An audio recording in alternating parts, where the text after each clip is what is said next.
नमस्कार, मैं आकृति और आप देख रहे हैं इंडिया पब्लिक खबर।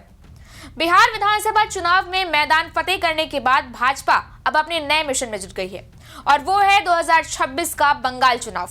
खुद पीएम नरेंद्र मोदी ने इसका ऐलान किया था कि अब पार्टी का लक्ष्य पश्चिम बंगाल में जीत हासिल करना है। लेकिन सवाल अब भी यही है कि क्या भाजपा बिहार के फॉर्मूले पर ही बंगाल में भी फतेह हासिल कर सकती है। अब देखिए, ये सवाल आज इसलिए है क्योंकि सांस्कृतिक, सामाजिक, राजनीतिक हर तरीके से बंगाल जो है वो बिहार से बेहद अलग है।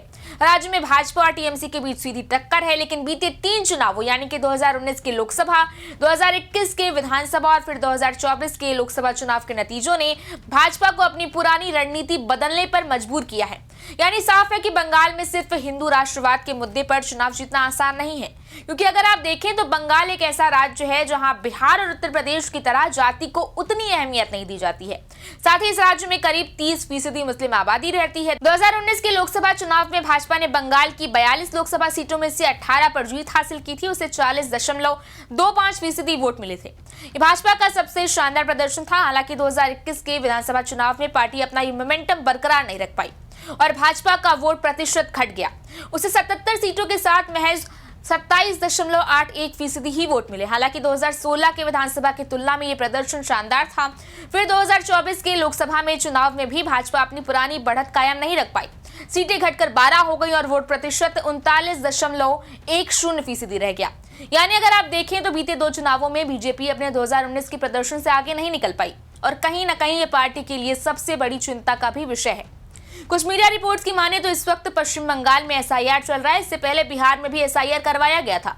बिहार में एसआईआर के दौरान भाजपा घुसपैठ को बड़ा मुद्दा बनाने में कामयाब रही है, लेकिन बंगाल में एसआईआर पर भाजपा का रुख थोड़ा अलग नजर आ रहा है। बंगाल की बात करें तो यहाँ भाजपा का कहना है कि पार्टी राष्ट्रवादी मुसलमानों के खिलाफ नहीं है। आपको बताते चले कि पश्चिम बंगाल में 2011 से ममता दीदी सत्ता में है। कुछ मीडिया रिपोर्ट्स में तो ये तक दावा किया गया है कि भाजपा के एक नेता ने कहा है कि बंगाल में अलग फॉर्मूले की जरूरत है, क्योंकि जाति उतना अहम मुद्दा यहाँ नहीं है जितना कि बिहार और अन्य राज्यों में है। ऐसे में यहाँ भाजपा क्षेत्रीय और धार्मिक समीकरणों में संतुलन बनाने की कोशिश कर रही है। गौरतलब है कि पश्चिम बंगाल में मुस्लिम आबादी करीब 30% है। राज्य की 294 सदस्यीय विधानसभा में केवल 40 से 50 सीटों पर ही मुस्लिम समुदाय बेहद प्रभावी है। हालांकि इन सीटों को नजरअंदाज भी किया जा सकता है, लेकिन राज्य में कई ऐसी सीटें हैं जहां मुस्लिम आबादी इतनी मजबूत नहीं है, लेकिन जीत हार तय करने में उनकी अहम भूमिका होती है। 2021 के विधानसभा और 2024 के लोकसभा चुनावों में इन सीटों पर भी भाजपा को हार ही मिली थी।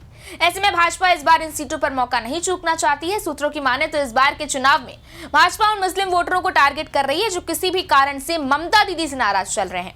टीएमसी से नाराज ये मुस्लिम वोटर्स आमतौर पर कांग्रेस या फिर वाम दलों को वोट करते हैं। ऐसे में भाजपा की नई रणनीति यही है कि कैसे भी करके इन मुस्लिम वोटर्स को अपने पाले में लाए और इन्हें कांग्रेस और बाकी वाम दलों की तरफ आकर्षित होने से रोके। इसी क्रम में पार्टी के नवनियुक्त प्रदेश अध्यक्ष समीक भट्टाचार्य ने भी एक ऐसा बयान दिया है जिससे उन सारे अनुमानों और कयासों को हवा मिल गई है। उन्होंने कहा कि बीते 3 साल में बंगाल में राजनीतिक हिंसा में सबसे अधिक मुसलमान समुदाय के लोगों की मौत हुई। देश के किसी भी राज्य में ऐसे हालात नहीं है। वो मुस्लिमों से कहते हैं कि आप कब तक मंदिर और मस्जिद की कहानी सुनेंगे। ये सब पुरानी चीजें हैं। यहाँ तक कि बंगाल विधानसभा में विपक्ष के नेता शुवेंदु अधिकारी ने भी मुस्लिमों को लेकर अपना रुख नरम कर लिया है। उनके बयानों का हवाला लेकर टीएमसी भाजपा पर एंटी मुस्लिम होने का आरोप लगाती है। हालांकि उधर शुवेंदु अधिकारी भी लगातार टीएमसी पर एंटी हिंदू होने का आरोप लगाते रहे हैं। लेकिन बिहार चुनाव में मिली जीत के 1 हफ्ते के अंदर ही शुवेंदु अधिकारी ने कहा था कि टीएमसी गलत धारणा बनाती है कि भाजपा मुस्लिम विरोधी है। हम सभी विकास की बात करते हैं। हमने मुस्लिम समुदाय को केवल एक वोट बैंक के तौर पर नहीं देखा। उन्होंने कहा कि भारतीय मुस्लिम एसआईआर का समर्थन कर रहे हैं। इस एसआईआर का मकसद बांग्लादेशी घुसपैठियों और रोहिंग्या शरणार्थियों को वोटर लिस्ट से निकालना है। भाजपा के अन्य नेता ने कहा कि हम ये स्पष्ट कर रहे हैं कि हम राष्ट्रवादी इंडियन मुस्लिमों के खिलाफ नहीं हैं। हम केवल घुसपैठ, जिहाद और रोहिंग्या के खिलाफ हैं। हालांकि भाजपा के इस दावे पर टीएमसी और वाम दलों ने कड़ी प्रतिक्रिया दी है। उन्होंने पूछा कि ये आखिर कौन तय करेगा कि कौन राष्ट्रवादी है और कौन राष्ट्रवादी नहीं है। बहरहाल बंगाल में 2026 के चुनावी टूर्नामेंट की तैयारियां जोरों पर हैं, जिसमें भाजपा और टीएमसी आमने सामने हैं। फिलहाल अब देखना यह है कि क्या इस बार भाजपा बंगाल में कमल खिलाने में कामयाब हो पाती है। इस बारे में आपकी क्या राय, आप हमें कमेंट सेक्शन में जरूर बताएं। वीडियो को लाइक करें, शेयर करें, चैनल को सब्सक्राइब करें। शुक्रिया।